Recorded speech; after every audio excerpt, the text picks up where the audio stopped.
warahmatullahi wabarakatuh. Apa kabar anak ustazah semuanya? Alhamdulillah, luar biasa. Allahu Akbar. Masya Allah. Walaupun kita daring, tapi tetap semangat belajarnya ya. Kita hari ini belajar nahu, pelajaran nahu. Ustazah bawakan pelajaran nahu sorob. Tapi hari ini, minggu ini kita belajar nahu dulu. Sorob minggu yang akan datang. Oke, kita lanjut. Babul kalam. Babul kalam itu bab menerangkan kalimat atau kata. Apa itu ustazah kalam? Ini al-kalamu huwal lafzul murakkabul mufidu bil wad'i. Kalam ialah lafaz yang tersusun dan bermakna lengkap. Kalau ditanya, apa itu kalam ustazah? Ini bahasa Arabnya.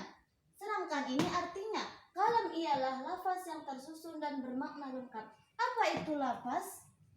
Lafaz itu adalah ucapan. Kata, itulah lafaz. Lafaz yang tersusun dan bermakna lengkap. Kata-kata itu harus lengkap dan harus bermakna. Oke, kalam terbagi 3. Kalam itu ada 3, isim, fi'il, huruf. Hari ini kita membahas yang pertama, yaitu isim. Isim, al-ismu kalimatun dallat ala makna fi nafsiha walam tukutaronan bidhamanin wad'an. Isim ialah kalimat atau kata yang menunjukkan makna mandiri dan tidak disertai dengan zaman. Isim adalah kata benda atau nama tempat. Jadi, isim itu kalimat kata yang menunjukkan makna mandiri. Apa itu ustazah makna mandiri? Kalau dimisalkan kepada orang, itu satu orang. Kalau dimisalkan kepada kata, satu kata. Tidak bisa 2, tidak bisa 3, harus satu kata. Misalnya, saya, itu berapa orang? Satu orang, karena saya. Tidak kami, tidak nahnu, tidak kamu, tidak mereka. Saya, anak. Oke? Jadi, makna mandiri, satu kata. Misalnya nama orang, Fatimatun, Zaidun, harus makna mandiri. Dan tidak disertai dengan zaman. Apa itu zaman? Zaman itu masa atau waktu. Masa dulu, masa sekarang, masa yang akan datang, tetap satu. Misalnya Fatimatun, mulai dia dikasih nama sama orang tuanya sampai sekarang tidak pernah berubah, tetap namanya Fatimah. Itu yang dinamakan tidak disertai dengan zaman, tidak termakan oleh waktu. Misal kita buat nama Nabi Muhammad, sebelum kita lahir sampai sekarang sudah tetap Nabi Muhammad SAW, tidak berubah. Dulu berubah, pada zaman ini nama Nabi Muhammad tidak berubah, tidak, tetap. Mulai Nabi Muhammad diutus menjadi nabi, waktu lahir pun Nabi dikasih nama sama neneknya, itu tetap nama Nabi Muhammad sampai sekarang. Itu yang dinamakan isim, tidak menunjukkan pengertian zaman. Benda, kata benda, kitabun, itu kitab atau buku, sama aja, kitab sama buku. Jadi mulai diterbitkan buku atau kitab itu tidak berubah sampai sekarang namanya, tetap satu, yaitu kitabun. Itu dinamakan isim, tidak disertai dengan zaman. Misalnya Fatimatun, Fatimah itu nama, tetap. Mulai zaman dulu sampai sekarang tetap Fatimah namanya. Zaidun, Makkatun ini nama tempat. Mekah, Medan, Jakarta, tetap tidak berubah. Kitabun, buku, tetap. Berarti izin ini menunjukkan makna mandiri dan tidak disertai dengan zaman. Zaman waktu atau masa, tidak dipengaruhi oleh zaman. Dan tanda isim itu ada 3. Nanti abang lihat kalimat, oh ini kitabun, ini nama benda, berarti ini isim. Tidak, harus ada pertandanya. Tanda isim itu ada 3. Tanwin. Tanwin itu an, in, un, harus ada baris an, in, un. Seperti tanwin, kalimat atau kata yang berbaris tanwin pada akhir kalimat. Misal baitun, ini baitun, perhatikan, baitun. pada akhir kalimatnya itu, pada akhir hurufnya itu berbaris dhammah, yaitu dhammatain. Ini bisa dikatakan dengan isim karena dia berbaris tanwin pada akhir kalimat. Madrasatun.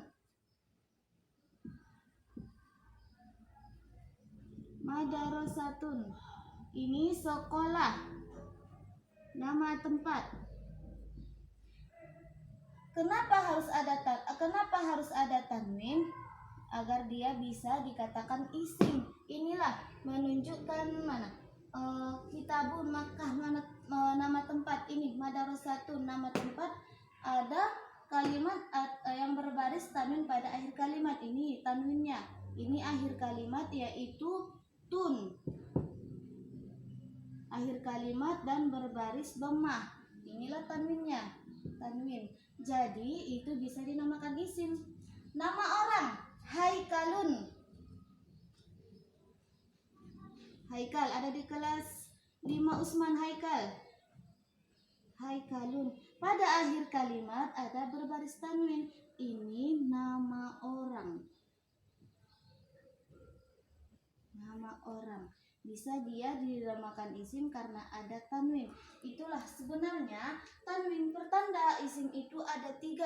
Tanwin masuk alif dan lam, masuk huruf wapat. Karena hari ini kita membahas tanwin dulu biar semuanya mengerti.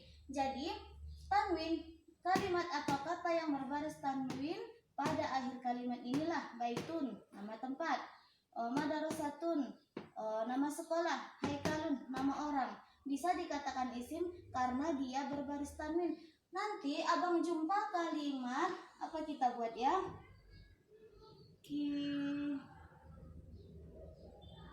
Apa kita buat ya? Kitabun dulu. Kitabi. Ini misalnya abang jumpa kitabi. Ini kan kitab. Jadi karena dia berbaris kasroh, tidak ada pertanda isim berbaris kasroh. Ini baris bawah baris kasroh ya. Tidak bisa dinamakan isim karena dia berbaris kasroh. Yang bisa dinamakan isim harus berbaris tanwin. Walau dia abang jumpa kata benda, nama orang, tapi jika tidak dia berbaris tanwin, tidak bisa dinamakan isim. Harus bisa dikatakan isim. Kalau dia berbaris patah, kasroh, dhammah, belum bisa dinamakan isim karena dia tidak tanwin. Oke, cukup segini. Ustazah buat tugasnya.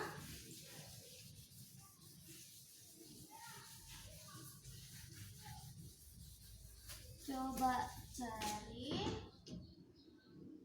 kalimat isim berbaris tanwin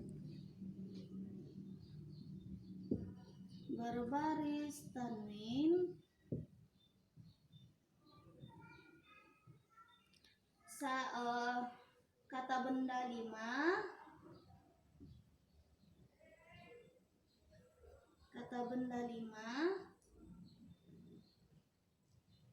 nama tempat,